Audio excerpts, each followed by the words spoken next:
Thank you for tuning in to Mr. Cliff's Toy Shop. On today's review, we take a look at the Marvel Legends, the Infinity Gauntlet Thanos. Today I'll be reviewing this figure in the following categories: accessories, articulation, design, is it essential to your collection, functionality, and price. Once all scores are totaled, I'll give you my opinion if this figure is a pass or a purchase.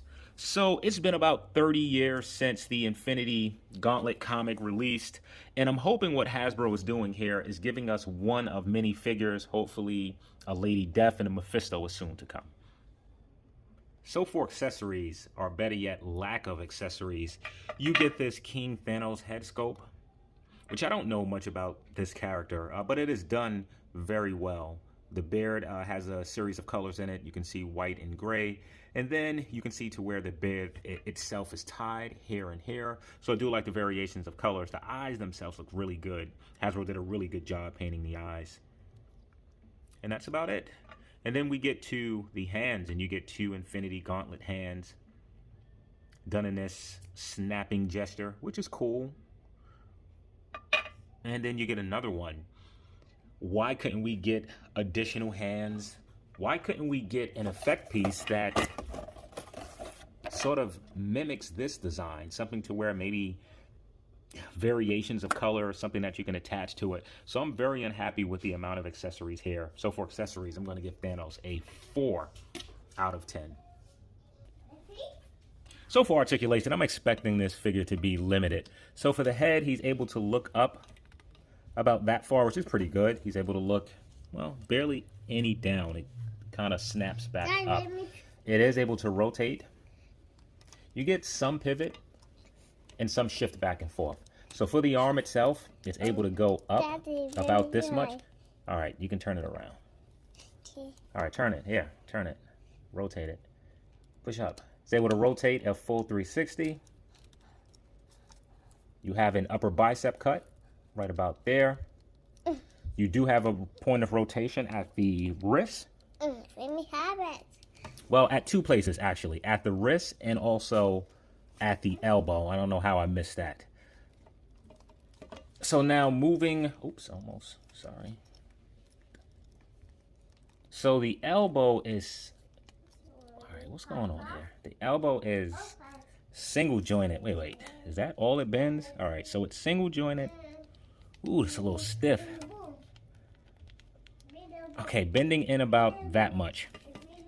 For the torso, it's able to crunch back about that much, forward that much. Absolutely no pivot. You do have rotation. The legs are able to spread out about that much. Thanos is able to kick forward that much, backwards that much. Upper thigh cut. Next point of rotation is not at the boot. That's surprising. So moving on to the feet, the foot is able to, these joints are tight, to go down about that much, forward that much, and you do have a good amount of rotation. The knees are double jointed, bending in about that much. Nearly forgot there's no butterfly joint. So for articulation, he's not too bad. Certainly some limitations in some areas, such as the single jointed elbow. But I think if you mess around a little bit with it, you'll get it to go up a little further. So for overall articulation, I'm going to give Thanos a 6 out of 10. So for design, let's really take a close look at this. So my son just turned it, and I just noticed something that I didn't notice before, which is... I have some paint sloppage on the side. There's some gold running into the blue. And if you look on this gold hair, you can actually see some blue that's penetrating. I'm going to see if I can zoom in. Yeah, here you can see the gold. Here you can see the blue.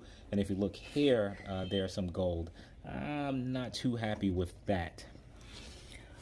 All right, so that threw me off as I was expecting really to go into the positives. So let's just focus on the head. I'm too zoomed in. Which looks very good. Really clean paint apps. I really like, well, with the exceptions of that, I really like the eyes. The eyes look phenomenal. The teeth are painted well. You can actually see the separation. And I really like this tone of purple that's used. And the overall color of blue itself, and we'll talk about that a little bit more. So now with Thanos, if you look at some of the earlier comics, this piece here, almost like a part tunic. In some comics, it is very sharp, going up a lot higher. Here, it does have that curve, but it really flattens out at this point. So depending on your perfect version of Thanos, you may want something that protrudes a lot higher than this. So just coming down for a moment, you can see more paint sloppage. You can see some blue penetrating through that gold. Now, if you look beyond that, you can really see some different colors of blue. There's shading throughout on this figure, which looks phenomenal. If you look on the arms, different blue. Now, it's not like a professional grade of shading, but it does look good nonetheless. One thing I want to take a closer look at is the gold. If you take a look at this upper piece here, it appears that this is actually painted over, most of it anyway. But if you look at the hands, and especially the feet, you can really see that marble type of pattern in here. And that's typically something that I don't like, but that's known across many Hasbro figures. And this is an area to where Hasbro has to improve. They have to get rid of these imperfections in that plastic. And the color itself is a fantastic color. It really accentuates the gold design of Thanos. Now, if you turn the figure to the side, you can see that there are pinless joints in the arm, as well as in the legs, and that really gives this figure that import type of quality. So for Thanos, I think that this is a fantastic looking figure, bar the imperfections. And when I say that, I don't mean to cast them aside, as I will be deducting points due to imperfections in paint, as well as this marbling effect. So something that I noticed on this figure, if you look at both the left and right hands, you'll notice that they have the space for the infinity gems. I don't know if this is supposed to be this way, as the infinity gems were on Thanos' left hand, if I'm not mistaken. So I'm just not sure if this is supposed to be on both sides. So this is something that I will do some homework.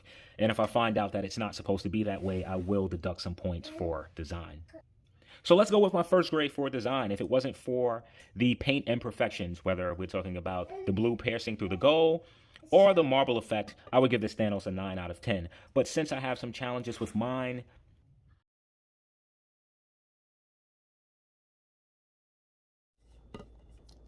so for overall design, I'll be giving Thanos a 7 out of 10. So is Thanos essential to your collection? That answer is an absolute yes. And I think Thanos in itself warrants a 10. But now we have to look back to see how many versions of Thanos we actually have. So we have a Marvel Select version, which I don't have on hand, but is a fantastic figure. It's a bit outdated now, but still one of the best versions of Thanos we have. We have 2 Marvel Legend releases, one with a Walmart exclusive. The other one was a Build-A-Figure. Don't remember for the wave, but I'll see if I can post it right up here. And we have at least 2 movie versions of Thanos in Marvel Legend form, also in SH Fig Arts. Also Marvel Select as well. So I'm not really going to count the movie versions of Thanos, as to me they are separate figures. As far as being essential to your collection, I was going to give this version of Thanos a 7 out of 10, only because the previous versions of the Marvel Select and Marvel Legend versions of Thanos are either available for retail or a very decent price. However, none of those versions have the King Thanos head, so I'll be adding a point for that. And for being essential to your collection, I'll be giving this Thanos an 8 out of 10. So for functionality, as you can see, he stands the... watch the video. So for functionality, you can see he stands the... So for functionality, Thanos clearly passed the stand test. We're just going to go ahead and swap the head, which is simple enough.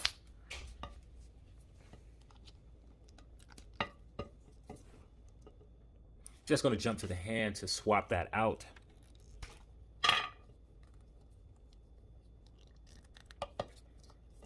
That's done easy enough. So for functionality, there aren't a lot of accessories to swap in and out. You really only get 2. Now, the single jointed elbow, this could have been done better. We should have gotten a lot of range, more range from that. However, it is very limiting. And though this looks pretty good, typically I am not a fan of when torsos are done like this, especially with the Super 7 figures being they're using that old Mattel buck. You see spacing in here. Hasbro made sure that this was pretty tight, connected to the plastic, so it looks good. But I'm a fan of the A and B floating torso. You just get a lot of range of movement, and because you have this, the range in the torso is limited. This piece here, I'm not sure if this is a belt or some type of skirt piece, but as you can see, it's a separate piece here, which gets out of the way decent enough. Now, something that I like with the larger figures, the joints usually feel pretty sturdy, and having the pinless technology makes that a lot better. So the knees don't feel weak, the elbows don't feel weak. So it's not a lot to go on here for functionality. While I'm not always a fan of toe articulation, I feel for the larger characters that you should have it. So for overall functionality, I'm going to go ahead and give Thanos. Oh, I nearly forgot something. Now, we should have had a point of rotation underneath the boot, as the foot itself can't turn left or right. So for overall functionality, I'm going to give Thanos a 7 out of 10. So for pricing, Thanos comes in at $35. That is before taxes. That is before shipping. Though in taxes, you're looking about $38. I was able to pick mine up at Target, so no shipping. So now is Thanos worth the price of admission? So let's see what he comes with. We do get an alternate head sculpt for the King Thanos, something I am unfamiliar with, but it's cool to have, and I'm pretty sure there are some collectors out there that are happy to have that accessory. Now, as far as the hands, very limiting. We only get 2 different hands to change out the gauntlet. Being that this figure doesn't come packed with much, Hasbro could have thrown in several hands for this character. Grabbing, punching, gesturing hands, anything in between.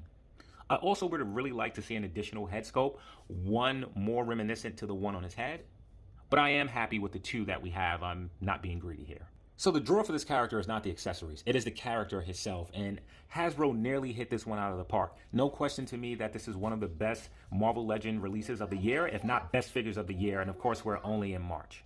I jumped the gun with mine and opened it and threw the box away too quick before checking the paint apps. But I'll make sure if I come across one in Target again, I'll be swapping this one out. So for pricing, I'm going to go ahead and give Thanos a 10 out of 10.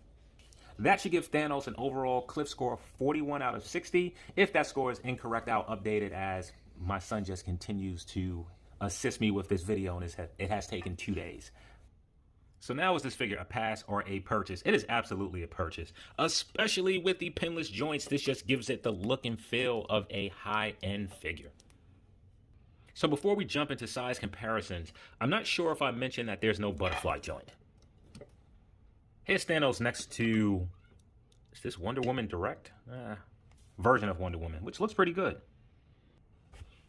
Here he is next to Marvel Select's Grey Hulk, and this thing cannot stand at all. Here he is next to the Marvel Legends Grey Hulk.